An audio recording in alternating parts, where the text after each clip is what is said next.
You ever get so scared about something that you just don't do it?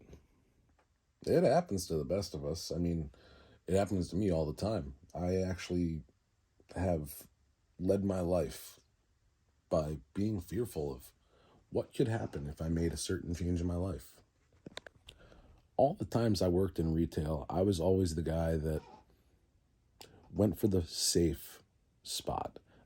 I didn't strive for promotions because they required me to make too many changes in my life. And I'm not really good with change. I get very bad anxiety, tend to start throwing things. I get sweary. I become not me. But a lot of us do that. And I'm just guilty. So I figured I'd tell you guys, back when I worked for Wawa back in the day, before I started the business, one of my biggest toxic traits at the job was I was always the guy they called, and I was always the guy that answered. I thought I was giving them a worthwhile employee. What I was actually giving them was a doormat that they chose to not just walk on, stomp on, brush their shoes off on, but also toss and disregard as soon as they felt they didn't need to use it anymore.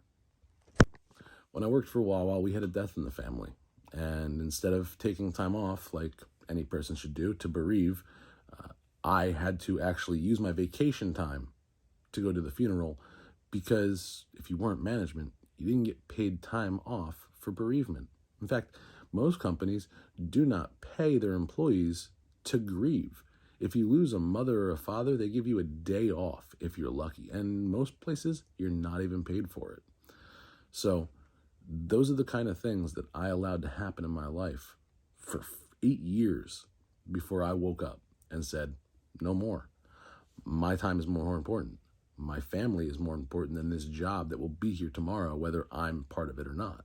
So with that little bit of value I had left to myself, I started standing up for myself. And now I take projects when I want to. I go places when I want to. I schedule vacations when I want to. Because when you work for the man and you work for retail, there's no time to actually do that for yourself.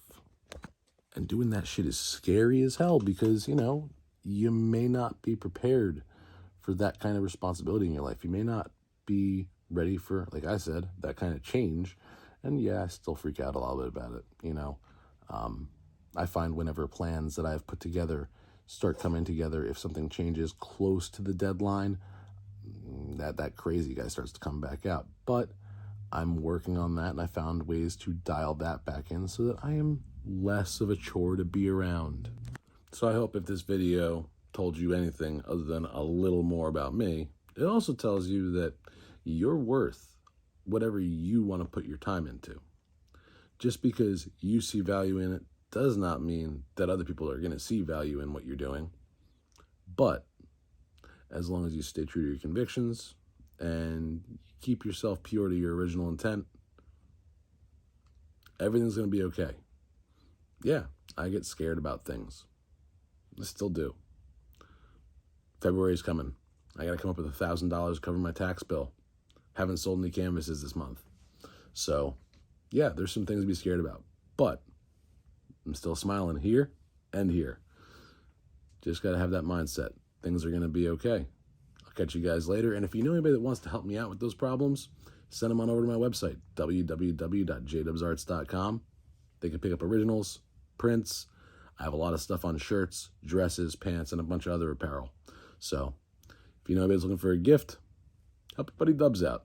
Until then, I'll catch you at the next session.